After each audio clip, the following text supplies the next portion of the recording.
Okay, girls. So in my last video, I left off here, just basically explaining the importance of a multi-party system for democracy. So I'm going to move on to the last slide of the principles of democratic rule. The last two that I have are basically neutrality of state institutions and the rule of law. So, for a democratic government, it is very important for the state institutions to be neutral, like the police and the army. They should not be taking parts, or they should not be supporting any one political view or politician specifically. I don't know if I've explained it before, but many dictatorships have begun like this. When the army takes part or supports one specific ruler or uh, candidate, usually this is how dictatorships rise. When only one person receives the support of those state institutions, it could lead to dangerous consequences, such as dictatorships. Okay, so state institutions in a democratic government should be neutral, they should not take sides. And last, the rule of law. This one is very important, and it's the reason why we have a constitution.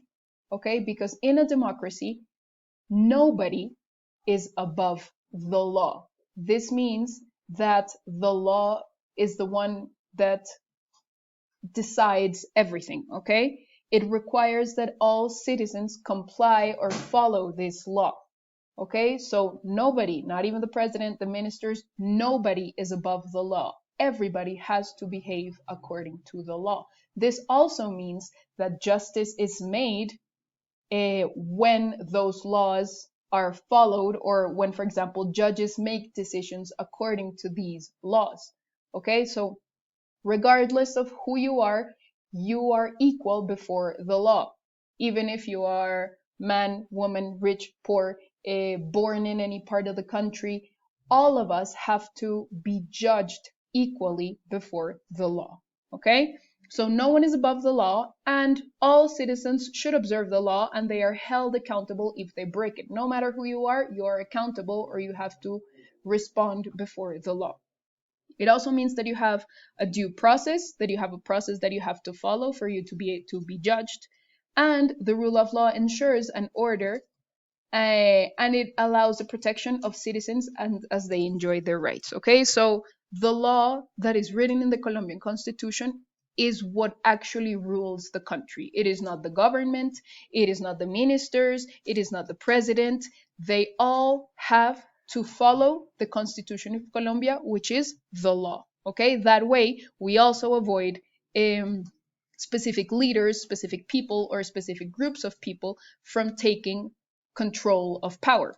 Okay, because if they all respond to the law, that means that they cannot abuse their power because they are following the law. So the law is the most important element in a democracy.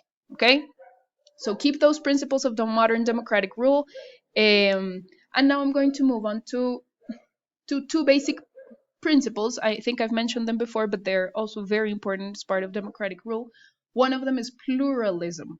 What does pluralism mean? It is a belief in or a commitment to diversity of multiplicity. If we look at the Colombian Constitution, you will see that we are una nación pluriétnica y multicultural. That's how it says in the Colombian Constitution, and it basically means that there is not only respect for diversity, but there is also like a great value to it. Okay, in Colombia, we are supposed, as a country, we value diversity, we protect diversity, yes, natural diversity, but especially social and cultural diversity.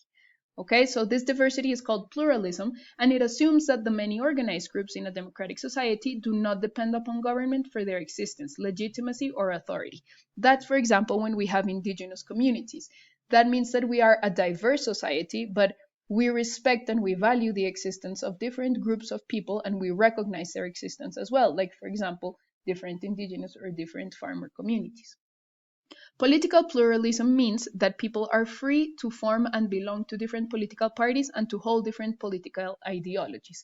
That is very important in a democracy. Not only that we have different perspectives, but that those different perspectives or groups of people who have different perspectives are also valued and taken into account and have the right to participate politically.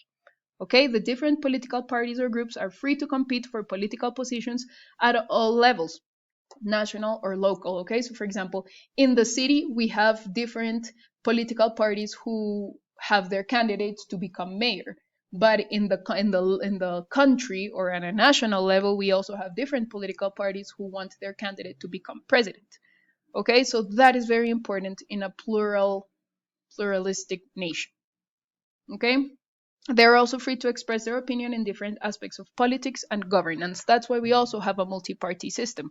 We have different political parties because we need to hear them, because they represent different interests from different sectors of the society. Okay, that is pluralism. And just like I was telling you before, the rule of law. That is what protects fundamental political, social, and economic rights and defends the citizen from the threats of tyranny and lawlessness. Why? Because, like I was telling you, the government enforces the law, but the government is not above the law. Okay? The law is what determines how the state, the Colombian state, works. Okay? So no representative, no ruler, no member of the government is above the law. The law is what determines what each ruler has to do, what each representative has to do, what each citizen has to do.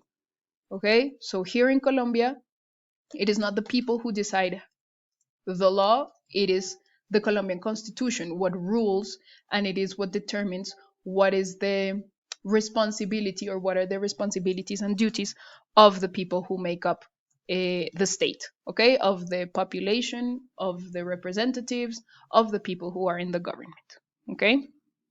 Uh, Democratic governments exercise authority by way of the law, not by the decision of individual representatives, okay.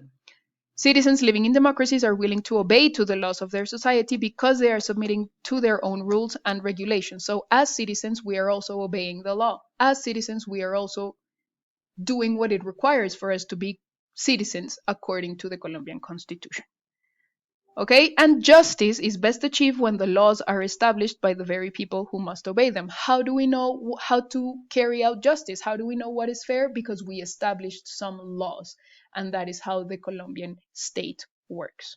Okay, and yes, part of making those laws is making people and making citizens part of the decision making with respect to laws. That's why we get to participate as part of a democratic government. Okay, so those two are very important, pluralism and the rule of law. Now we are going to look, and this is the second part of the class, and this is the second part of the video. Yes, democracy has wonderful characteristics that allow us to participate as citizens, that make us part of the decision-making process of our country. And that is a huge responsibility for us, but that is also a right that we have as citizens. Okay? However, despite the fact that democracy is possibly the most advanced or possibly the best form of government that we have achieved, we cannot deny that democracy still has some limitations, or it still has some challenges that we need to continue working on. Before I actually explain them, can you think of what could be those limitations of democracy? Think about Colombia. Think about voting processes in Colombia. Think about elections in Colombia. Think about the education level of people in Colombia. What do you think are some limitations of democracy? I'm going to give you a little while for you to think about it. Okay, let's continue looking at the different limitations of democracy. I hope you thought about them. So that maybe some of the limitations that I thought of are also some of the ones that you thought about. Okay, so limitations of democracy. Have you ever considered that democracy may have limitations? Yes. Well, we have been told that democracy is the best form of government because it allows our participation, it defends human rights, it tries to bring equality for all of us in decision making, it allows different sectors and perspectives of society to be taken into account in the decisions of the country. Yes, that is absolutely true. we must think about our responsibilities as citizens as well as some limitations that democracy has as a form of government. Most of these limitations are also our responsibilities as citizens, as you will see further ahead. Okay? So, I wrote some limitations down. You can read them carefully. I'm going to go through them very quickly. Basically, one big limitation that historians have identified from a long time ago, and philosophers from ancient Greece even, and we have talked about this in ethics. This overlaps with ethics, with what is to be a citizen. Many ancient philosophers like Aristotle, Plato, and Socrates, even from the time of ancient Greece when democracy was born, they disagreed with every single person being a citizen. They did not believe that everybody could be a citizen. Why? Because being a citizen is a huge responsibility. And being a citizen means that you have to be informed, that you have to be prepared, that you need some knowledge to be able to make the best decisions. So we can understand why. Why in Colombia, everybody, once you are 18, because you were born in Colombia, you have the right to become the citizen, and therefore you have the right to vote. But some people, and this is directly related to education, some people are not responsible citizens in the sense that they do not have the preparation to make responsible and informed decisions. Okay, so I'm talking about in Colombia, we still have a lot of people who are illiterate, who do not know how to read or to write, people who live in the countryside and they don't have a direct connections with the news of the country. What is happening? What do the candidates propose? Okay, what are their goals? What do they want? Okay, so sometimes in Colombia, the limitation is that people vote without being informed about that decision that they are making. Okay, so just think about, this is the example I wanted you to think about, the school government. Okay, I have heard girls from time to time, no, those girls in Consejo Estudiantil or Personera, they said they were going to do a lot of things, and the end of the year comes and nothing is done. And why? What kind of leaders are we choosing? Did we become informed before choosing those leaders, or did we just choose the girl who looks better or who is nicer, or the one who promised things that are better for me but maybe not for the rest of the school? Okay, what kind of leaders do we want to choose, and which ones are we choosing? Are we really informed about what kind of person that girl is to become part of the school government? The same thing happens when you grow up and vote for mayor or for president. It's hard. It's hard choosing someone because you tend to trust whatever that person says about him or herself.